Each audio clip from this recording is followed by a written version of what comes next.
Hola a todos, bienvenidos a otro programa de Café con Bard. El espacio donde exploramos el fascinante cruce entre la ciencia, la espiritualidad y la diversidad del pensamiento. En este programa nos sumergiremos en las profundidades del conocimiento humano, desafiando las fronteras tradicionales de lo que creemos saber.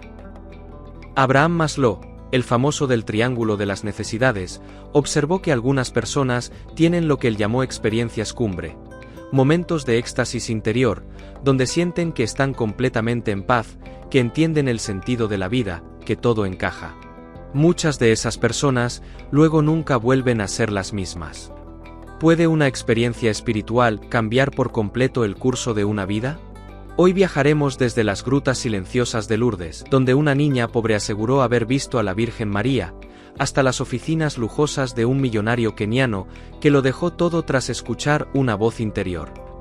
Pasaremos también por los pasillos de un hospital donde un agnóstico, tras una cirugía cerebral, sintió que todo el universo estaba unido por el amor. Y veremos cómo estas vivencias, aunque diversas, comparten un mismo centro: el poder transformador de las experiencias místicas. Prepárate para explorar algunos de los casos más conmovedores y desconcertantes, donde la espiritualidad interrumpe la vida cotidiana y lo cambia todo. Entonces, una experiencia espiritual no es solo algo bonito que me pasó. Puede ser el inicio de un viaje interior que redefine quién eres, qué valoras y hacia dónde vas. Sin más, comenzamos.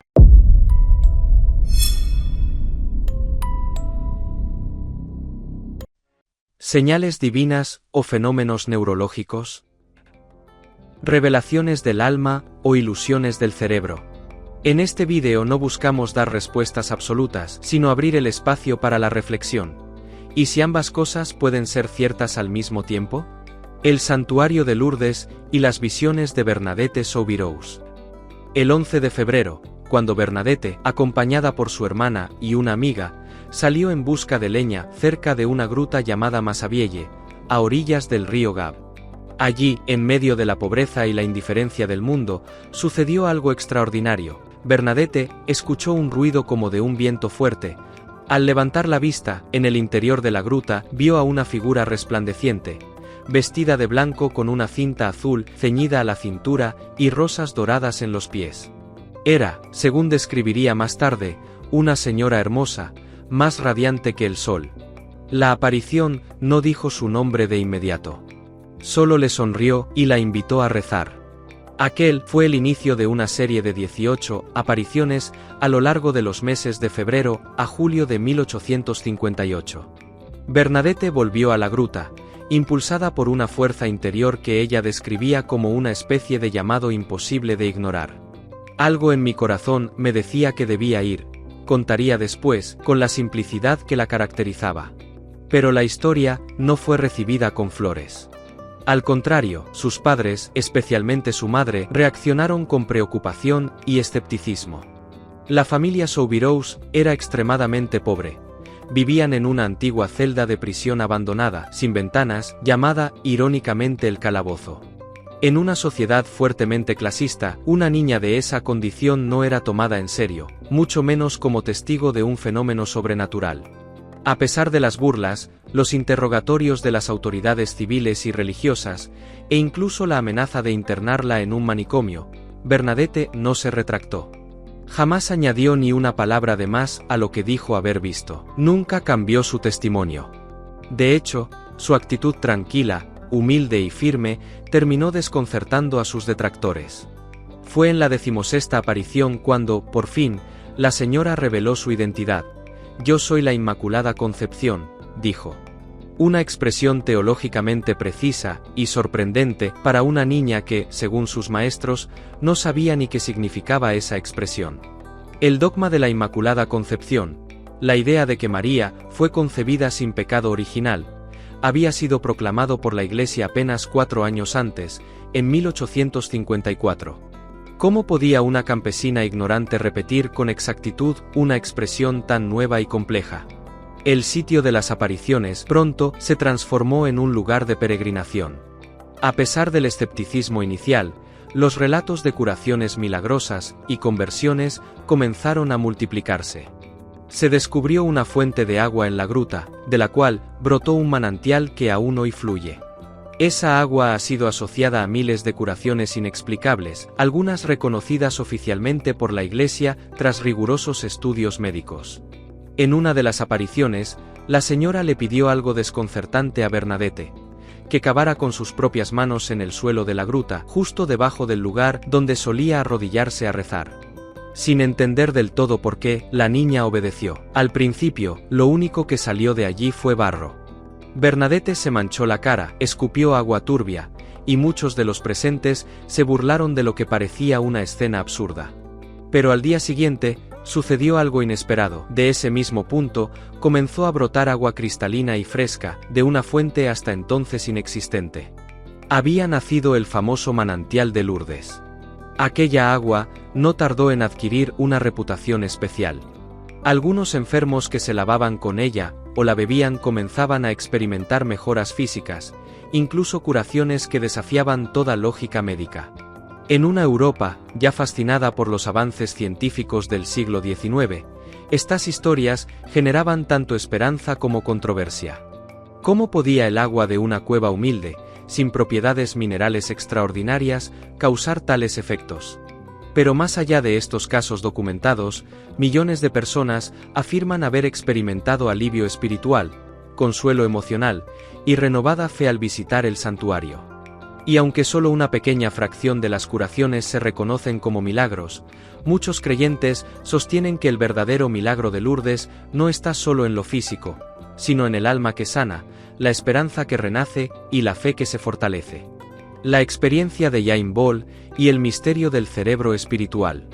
Jaime Ball, un escritor británico agnóstico que nunca se había considerado una persona religiosa o especialmente espiritual.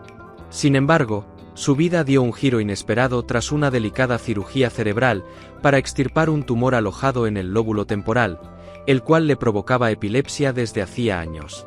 Después de la operación, Jaime comenzó a experimentar lo que solo podía describir como visiones, acompañadas de una intensa sensación de claridad emocional y existencial. En medio de estas vivencias, una idea se le revelaba de forma abrumadoramente nítida. Todo está unido en una sola cosa por el amor incondicional sin fin.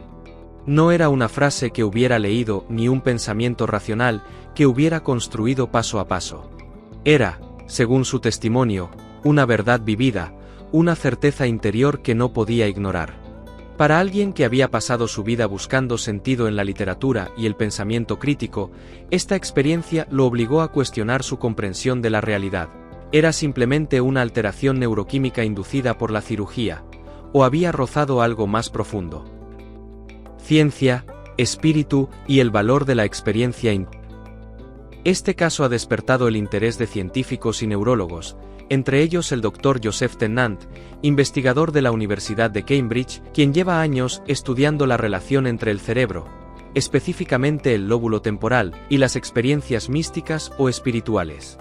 Según Tennant, hay patrones observables. Personas con epilepsia del lóbulo temporal, o que han sufrido lesiones o intervenciones en esa zona, a menudo reportan experiencias que incluyen una sensación de unidad cósmica, trascendencia del tiempo y amor universal.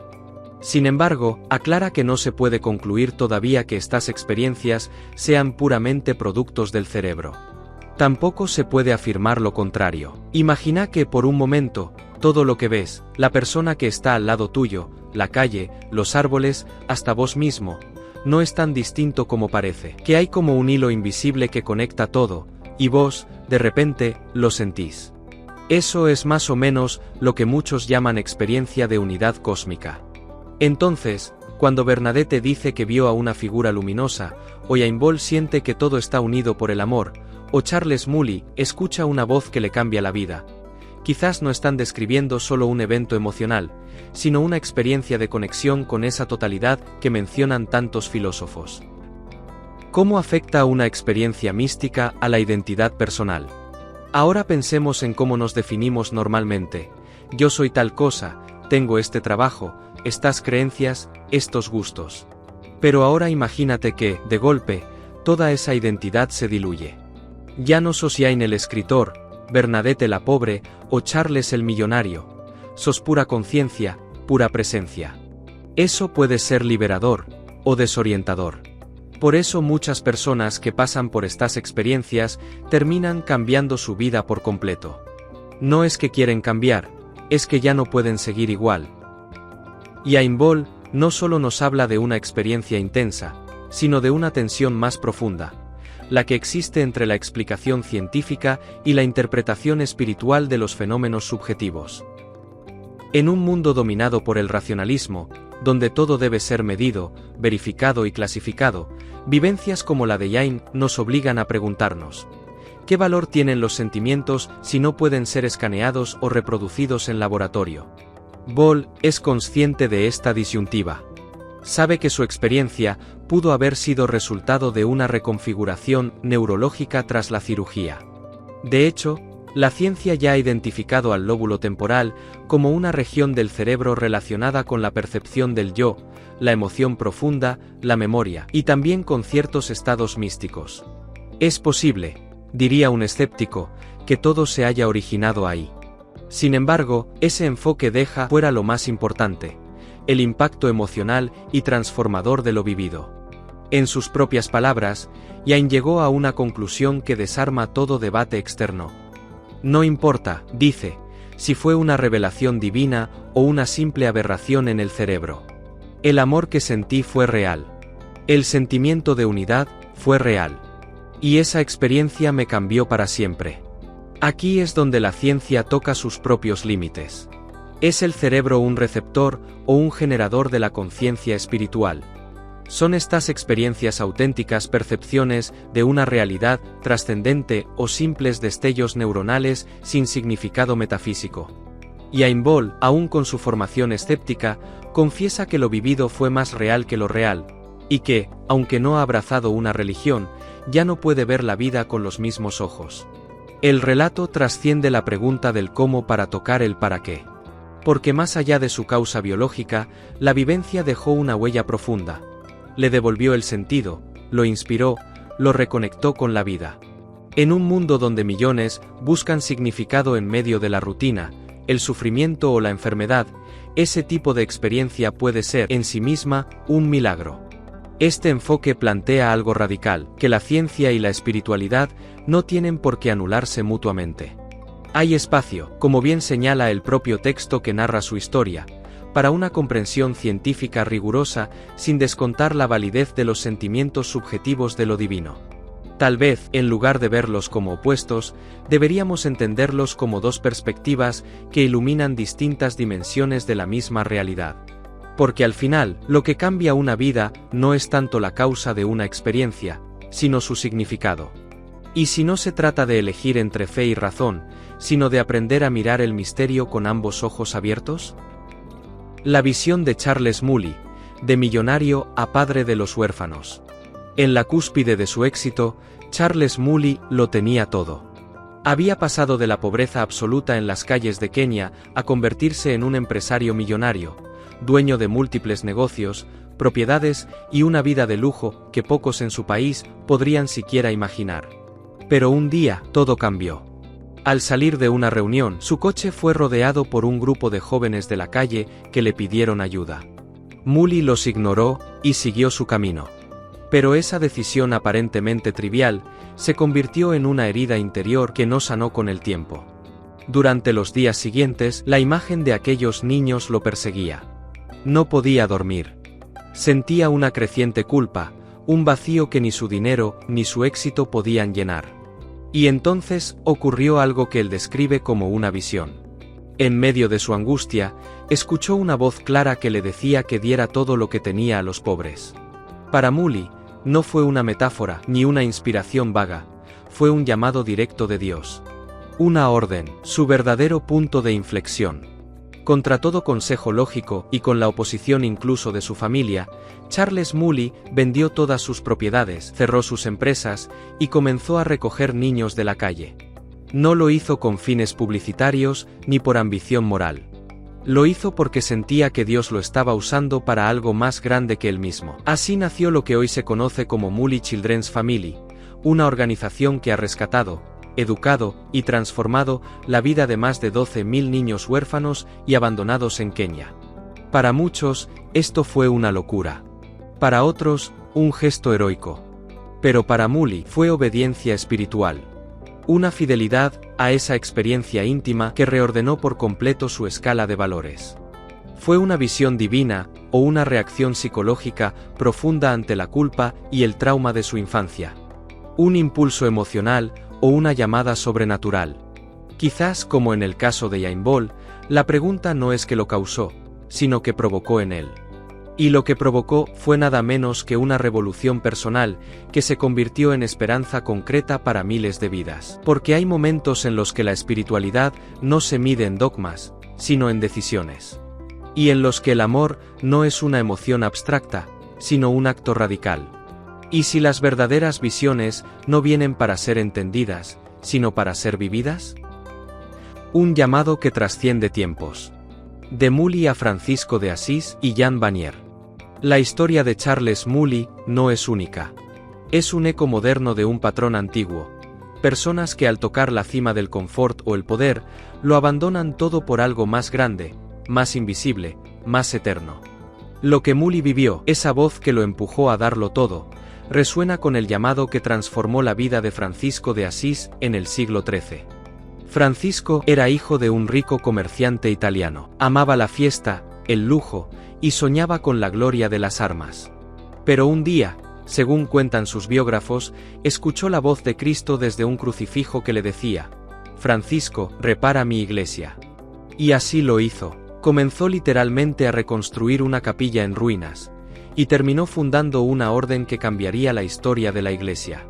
Renunció a su herencia, se despojó de sus ropas frente a su padre, y se convirtió en un peregrino de la pobreza voluntaria, abrazando leprosos, mendigos y marginados con una ternura que solo puede nacer de una experiencia espiritual profunda.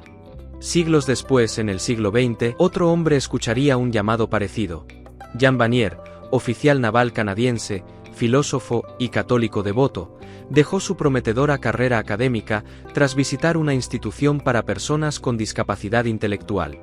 Al convivir con ellos, descubrió una dimensión de humanidad y amor que lo transformó por completo. Fundó el Arca, LH, una comunidad donde personas con y sin discapacidad comparten la vida diaria en igualdad. No era una obra de caridad, sino una revolución silenciosa del corazón, una visión de que todos somos valiosos simplemente por ser.